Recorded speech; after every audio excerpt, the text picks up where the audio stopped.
The fact that almost the entire Western media hasn't reported on this tells you all you need to know. Now, sure, the deluge of genocidal statements coming from Israeli leaders, politicians, officials, media outlets, journalists, soldiers, ordinary citizens is so vast, so incessant, that it is very difficult to keep track of.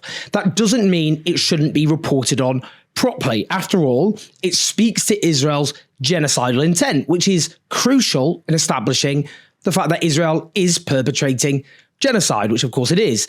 It also speaks to the genocidal atmosphere and how it is created in Israel. We know there is overwhelming evidence of Israeli soldiers chanting, graffitiing, and so on, genocidal statements from Israeli politicians as they commit war crimes. Now, meet Nissim Vaturi, the deputy speaker of Israel's Knesset, which is their parliament. He's also a member of Likud, the governing party, the main governing party, whose leader Benjamin Netanyahu is prime minister.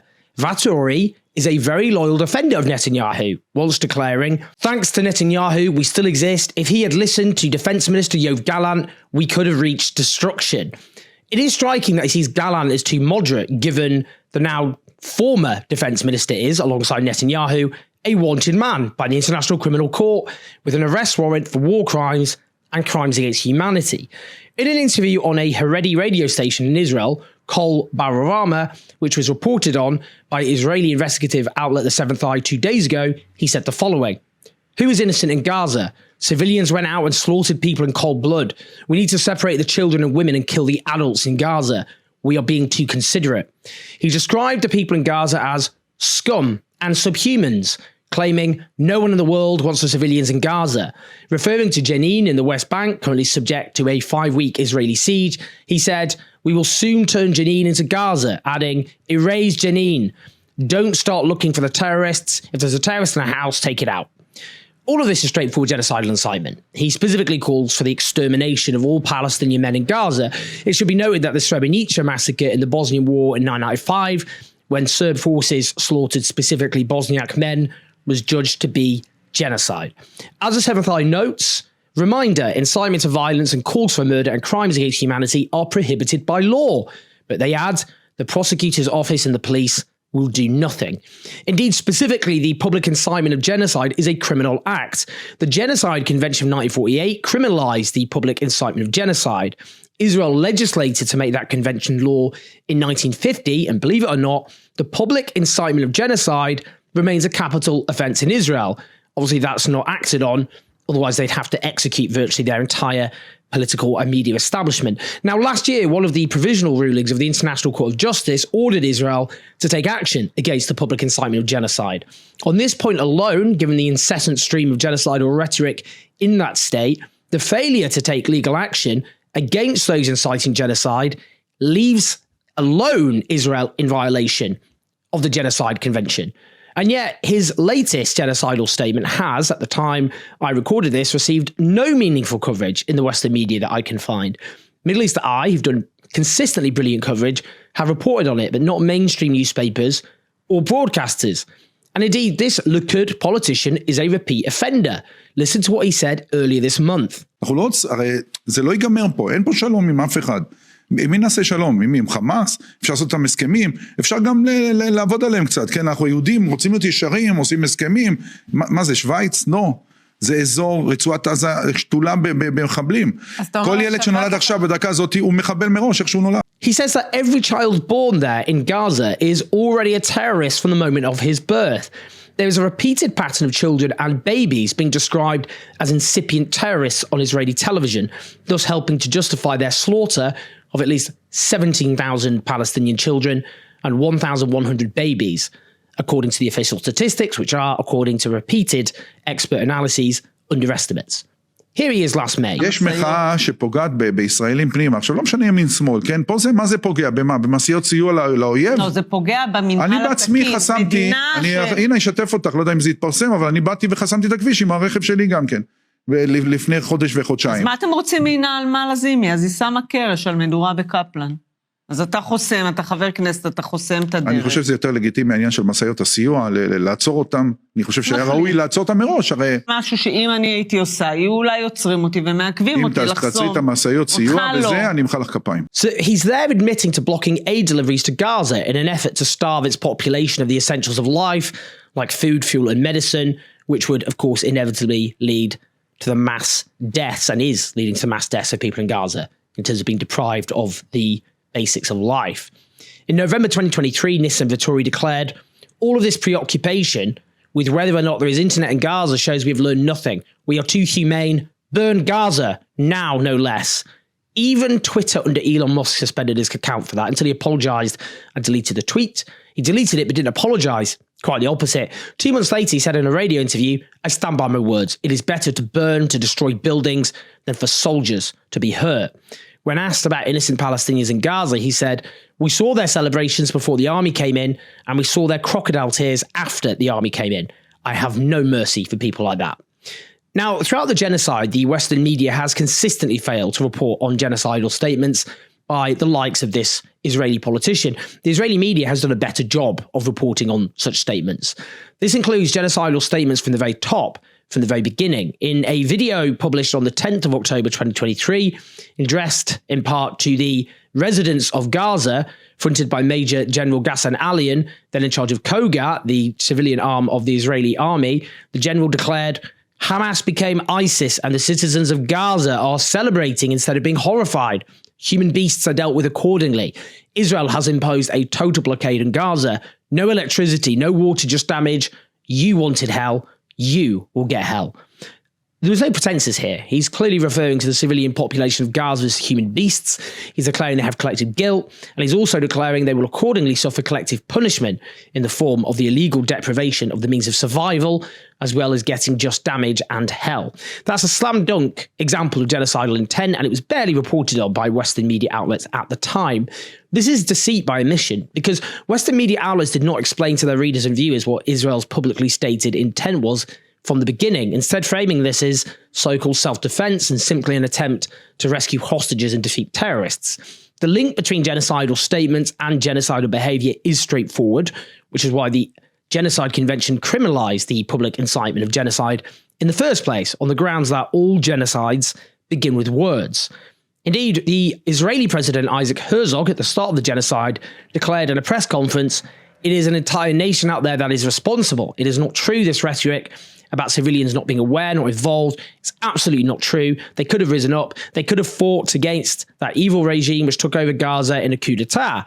And Israeli Prime Minister Benjamin Netanyahu told the Israeli soldiers, you must remember what Amalek has done to you, says our Holy Bible. This is the biblical story of how the nation of Amalek attacked the Israelites. And the Israelites responded by killing all their men, women, children, and livestock.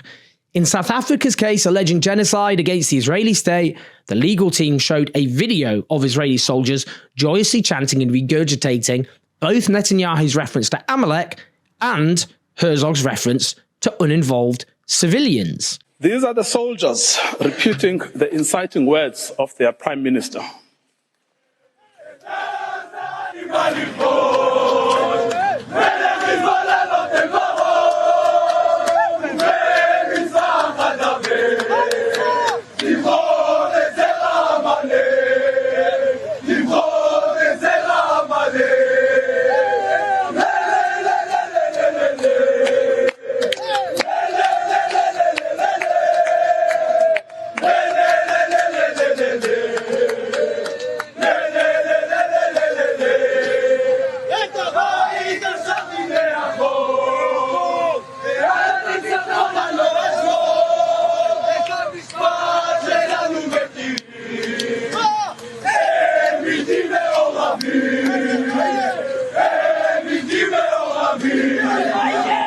The failure of the Western media to report on these genocidal statements, which reveal Israeli intent, is one key feature of the complicity of the Western media in Israel's genocide against the Palestinian people. Yet right now, the Israeli state is acting on that genocidal intent. That's what has led to the mass slaughter of so many civilians, including so many children. And that's not just in Gaza. We must emphasize This is also the West Bank, where Israel's deputy speaker declares he wants to make another Gaza. Now, Sky News, to their credit, have actually reported on Israeli snipers killing a 10-year-old Palestinian boy, Saddam Rajab. 10-year-old Saddam Rajab was shot 1 week into the operation when he was on the phone to his mother.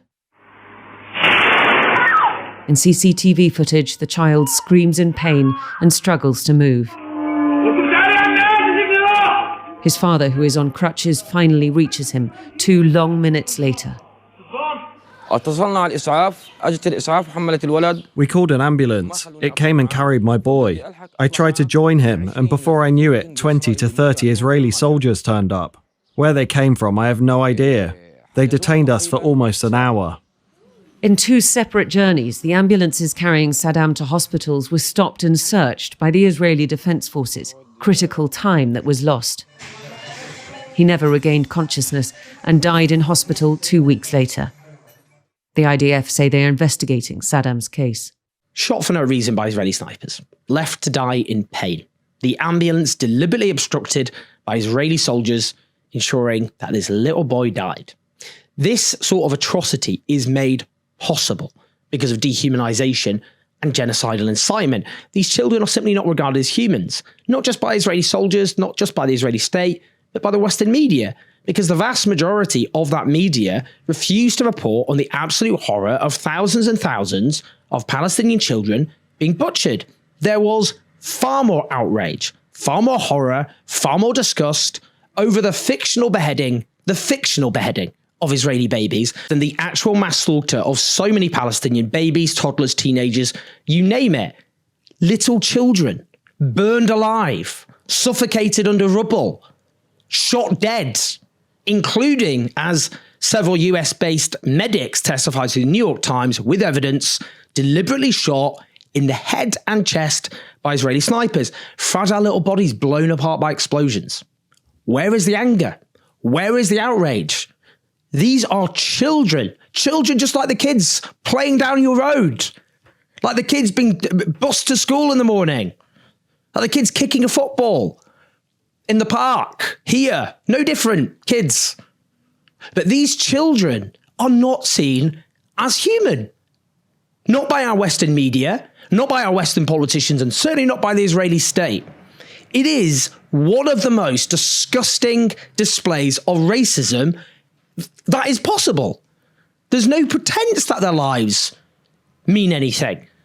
How has it been possible? Just take a step back. How has it been possible that the mass butchery of so many children alone, because there were so many men and women who were grown adults who did not deserve to die either, but so many little children being so violently massacred, and that is tolerated, is normalized. Well, that's paving the way to hell, I can tell you that, because we're not going to be forgiven. We are not going to be forgiven for it. We are going to reap a whirlwind for generations for this. Now, overnight, 3 Palestinian babies in Gaza have reportedly frozen to death because of Israel's continued refusal to allow in enough shelter and fuel as Gaza suffers its coldest day in 20 years.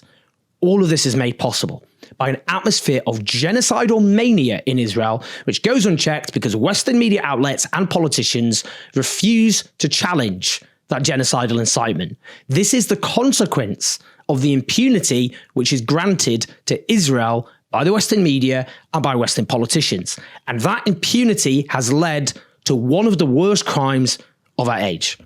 Please like and subscribe, leave your thoughts and your comments.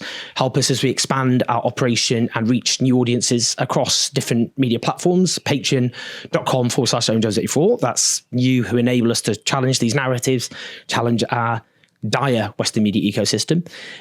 Do share the video. I'll speak to you soon.